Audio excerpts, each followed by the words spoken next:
अरे आजोबांबरोबर जाणार ऑफिसला? हा, केस लढवणार आजोबांबरोबर? आपण जाऊ, कोर्टात जाऊ आणि केस लढवू. तिथे जाऊन म्हणायचं, ऑब्जेक्शन मिलॉर्ड, या वाड्याला मुलगा हवा असताना मला मुलगी म्हणून का जन्माला घातलं? हा, या वाड्याच्या नियमांमध्ये मी गुन्हेगार आहे असं म्हणणार. अजिंक्य काय चाललंय? काही नाही डॅड, असंच टाइमपास चालू आहे. तुला टाइमपास साठी सुद्धा या वाड्यातले विषय लागतात. या वाड्यामध्ये इतका गुंतत चाललायस तू? वाड्यात नाही डॅड, या बाळात. किती गोड आहे ती. कुठलंही बाळ हे निरागस असतं ना, म्हणून ते गोड दिसतं आणि गोंडस दिसतं. पण एकदा ते मोठं व्हायला लागलं ना की स्वार्थी आणि कुरूप व्हायला लागतं. ऑब्जेक्शन मिलॉर्ड,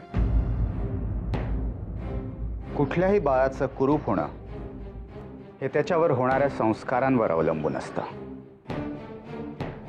आता तुझंच बघ ना, तू कायद्याचा एवढा अभ्यास केलास तरी सुद्धा या वाड्यातल्या न पटणाऱ्या नियमांनाच वाड्यातले संस्कार समजून मोठा होत राहिलास.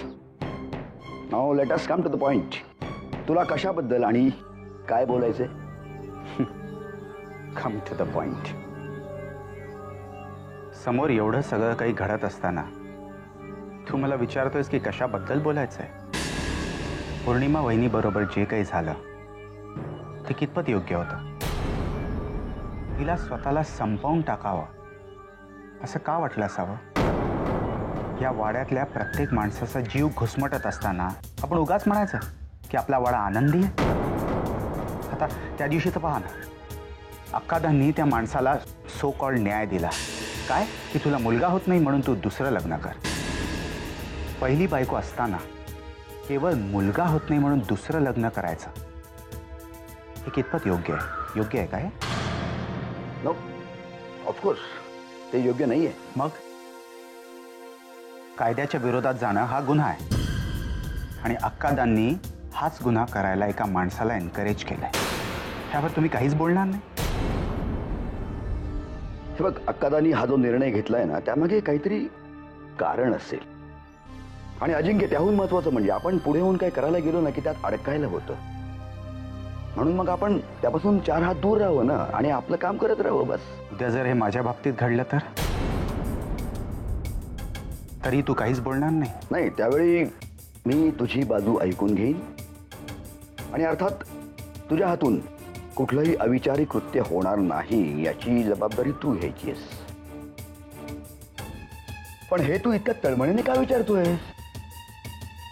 तुला तुझ्या करिअरचा विचार करायचा नाहीये का? या गावच्या राजकारणात गुंतून तुला इथं कायमचं राहायचंय? नाही, मला या गावात राहायचा विचार नाहीये. एक्झॅक्टली, मी तेच म्हणतो, तू फक्त तुझ्या भविष्याचा विचार कर ना. या गावच्या राजकारणात गुंतून तू उगाच वेळ वाया घालवशील, स्वतःचा आणि इतरांचा सुद्धा.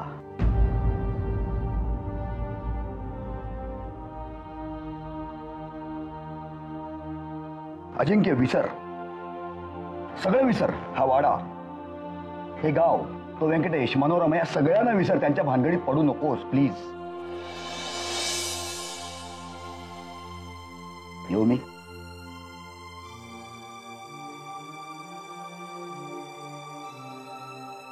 या बाळासारखा रहा, निरागस. चल.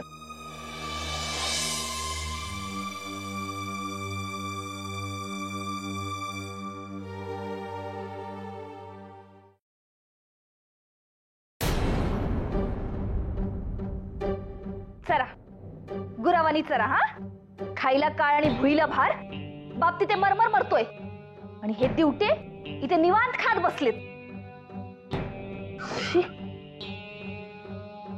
हे पण कुठे राहिलेत काही कळत नाही.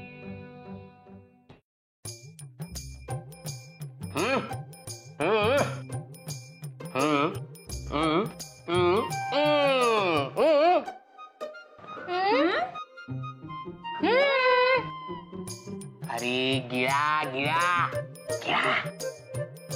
ती आहे ना वेडी आहे, वेडी वेडी.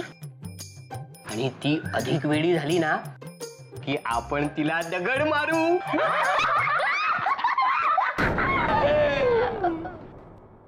काय झालं हसाया? हा, लाता घालू का एकेकाला? बापाच्या जीवावर खायला मिळतंय म्हणून दम द्या सगळा. शी, हे कुठं राहिलं? ह्यानं ना काही काळवेळ काही राहिलेलंच नाहीये. काय झालं? हा, काय झालं? काय तर बोलणार आहेस की नुसती आग आणून बसणार आहेस? काय झालं? भात पाहिजे. काय पाहिजे? भात. भात पाहिजे? ये केवढी खाते ग? हा, केवढी खातेस? तुमच्या परीस बकासूर बरा. मनोरमा,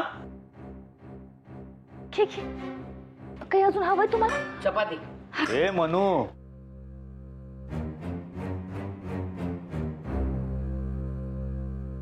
काय हो, जीवाला घोर लावायचं म्हणजे केवढं लावायचा?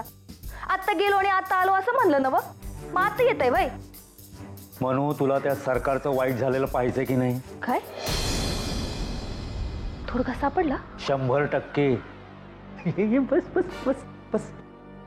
त्या नारायण गुरवच्या खनपटीलाच बसलो. म्हटलं तुझी सगळी वंशावळ सांग, कोण कोण आहे त्या सगळ्यांची नावं सांग. ह्या गुरवांना गावातल्या सगळ्यांची माहिती असते बरं का. तर त्या नारायण गुरवच्या 2 पिढ्या आधी, म्हणजे माझ्या वडिलांच्या आधीच्या पिढीतली 4 भावंड होती. त्यातला तो रामचंद्र गुरव होता ना, तो सगळ्यात धाकटा, म्हणजे उशिरा झालेला. तर त्या काळात त्या 4 भावंडांपैकी फक्त 2 भाऊ जिवंत राहिले. एक नामदेव गुरव आणि दुसरा भालचंद्र गुरव.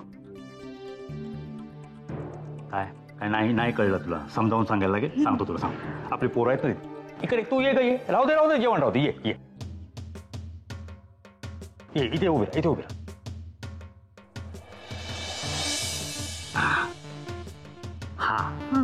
हा नामदेव गुरव. नामदेव गुरव. हा नाही कळलं, दुसरं सांगतो.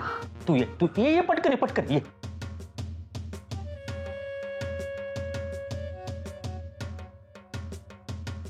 हा ह्याचा मुलगा नारायण गुरव.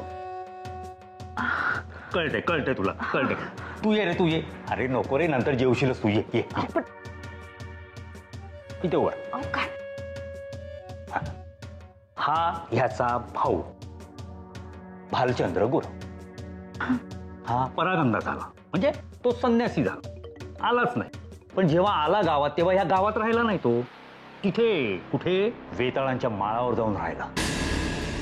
हो, वेताळाबरोबर राहू दे, तर हडळी बरोबर राहू दे. आपल्याला काही फायदा आहे का त्याचा?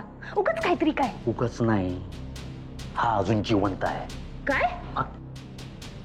हा नारायण गुरव मधून मधून ह्याच्याकडे जातो.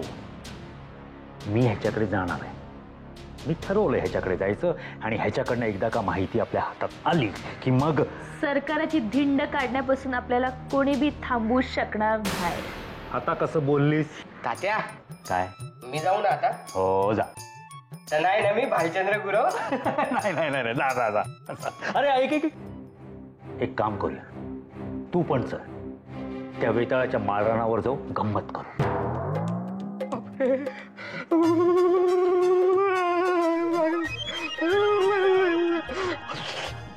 नाही, नको तात्या, नको. उद्या शाळेत परीक्षा आहे.